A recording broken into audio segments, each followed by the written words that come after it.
Hey guys, and welcome to the Working Money Channel. Well, looky what we have here today. XRP up 6.22%, while other coins are now languishing. And so what did I tell you the other day? Your XRP is not broken, but indeed, certain coins perform differently on different days for different reasons. So for those of you guys who dumped all your XRP saying, well, my XRP didn't make X% during this little bull rally, how foolish do you feel now? No, seriously, you can tell me, I won't judge. Not to mention the fact that XRP is going to change the world down the road. Rogue One on Twitter noticed this, so BTC didn't move and XRP is spiking a bit. WTF. Same with C3 Nick. XRP is moving up compared to most of the other crypto assets today after it's been lagging behind the last couple of days. Cookie. And here we go. XRP on a daily, and we can see it's up here now trading at about 0.39. This bullish green candlestick, we're not seeing it with BTC, and as you guys can see, yes, overall BTC did make higher gains, but this bullish green candlestick here on this day, and again to my point of you can't look at everything on such a small time frame either. Everything else languishing, it's just an immature market, guys. Coins will move based on a little bit of this, a little bit of that news, what have you. And just to put this into perspective, if we just look at this one candlestick, Bitcoin has gone up 1.3%, whereas XRP has gone up 10.8% in this one candlestick. So again, looking at things in isolation will do that to you. Am I surprised it's gone up 6.22% and others haven't moved? Not really. Am I excited? Mildly. Ultimately though, guys, we need to wait for the market to really move based on something. We need that inflow of cash. We need this market cap to really pump. This market cap, the total market cap, to really pump up before we start seeing significant gains. Now, Ripple-backed InstaReM CEO talks about advancing financial inclusion by improving remittance methods. And so Project Nano spoke to Ripple's Ashish Birla about advancing financial inclusion worldwide.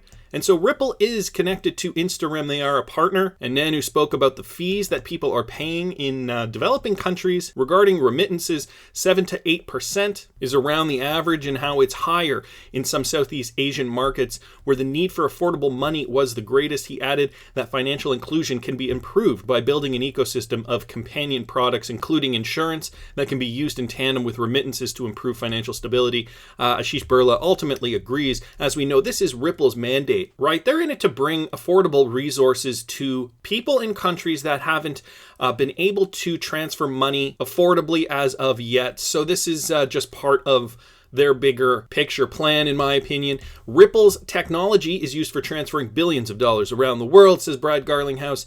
And this was at the FinTech Ideas Festival 2019. CEO Brad Garlinghouse spoke about the payments network around the world on the panel with PayPal's CEO Daniel Schulman.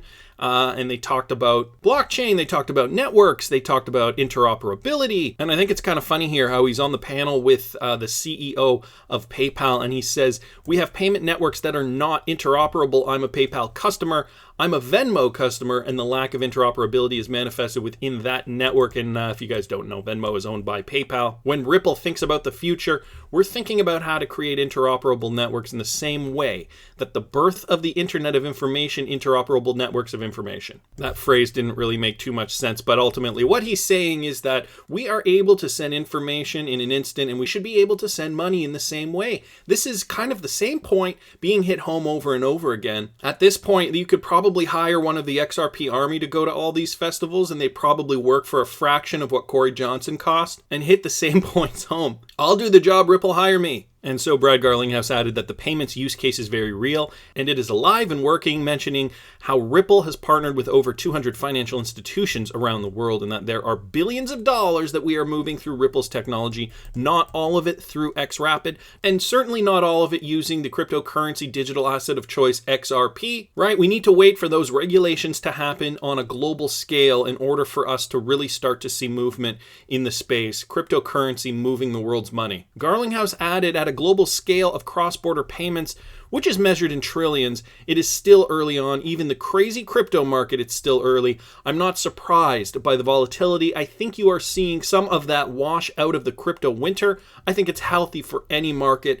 And so he mentioned this. I saw a clip posted by Stephen Dieppe, I think, where he mentioned this. The crypto winter really froze out a lot of people in the crypto space. There were lots of layoffs in a lot of these companies, some of these exchanges, right? During the hype, people were getting really excited, hiring on a bunch of employees because they needed the manpower. Then that just died. Ultimately, it died as the price went down, right? Not as many people are buying cryptocurrencies, and therefore they just don't need the manpower. But like Brad said, in any nascent market, that's a good thing. We really kind of need to look at that fact and think about it for what it is. Ripple signing production contracts, and yeah, this is just another article talking about how many production contracts they are signing, up to 3 a week, by the way. Guys, I'll link all these articles in the description if you want to read them further. Just gonna get to this one though. Stellar Lumens IBM partner misses the point of blockchain completely, says Ripple's David Schwartz.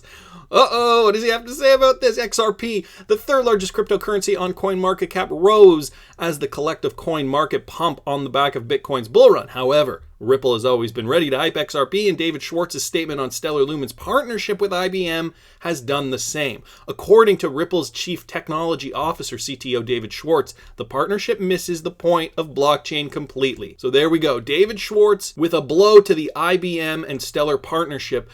So he had a Quora AMA session, don't know if you guys knew about that, where he answers a lot of questions, and ultimately he says here the root problem is that global payments infrastructure is centralized.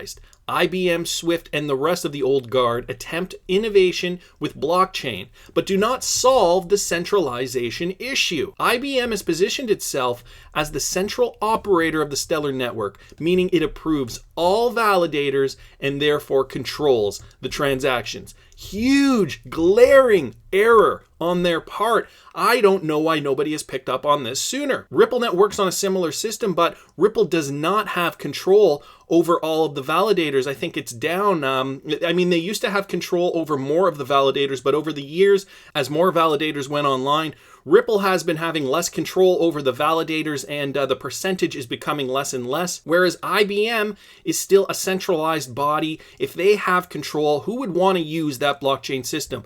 David Schwartz said that he did not understand the use of stablecoins because even though banks have approvals for issuing their own stablecoins, they are not going to make use of each other's stablecoins, the CTO continued, or go from their stablecoin to Lumens to the other bank's stablecoin. With the goal of mass adoption, a universal bridge asset has to be geopolitically neutral, and a USD-backed stablecoin doesn't solve for that. Guys, that's a huge thing in the United States. A lot of people think, I'm going to say we all think, because Canada gets lumped in with that a lot of the time. It's just the standard, it's the norm. We have been used to it for decades. When measuring the price of commodities or comparing items globally, we use the greenback as a measuring stick for the price. But a lot of countries really do not like that. And so there needs to be a universal bridge asset to be able to facilitate those payments. Essentially what him and Brad Garlinghouse are saying, and then there's this quote down here when Brad talks about, and we remember when Brad was talking about the JPM coin, they are redundant. Stable coins, bank issued stable coins are redundant because you can already go from USD to another fiat or another crypto using XRP as that bridge transfer. You don't need to go to a stable coin that's pegged to USD. You can already use USD. So it's a redundancy that I think a lot of these people overlooked. And because David Schwartz is such a smart guy and really understands the technology, he sees that RippleNet is the superior product. I'm sorry, Stellar Lumens and the IBM partnership. You guys kind of missed the mark, and I'm surprised we haven't picked up on that sooner. But anyways, guys, that's it for me for today. I want to hear what you guys think. Please subscribe to the channel if you haven't already. Like the video if you like the content I'm providing. I always love hearing your comments. See you in the next one, guys.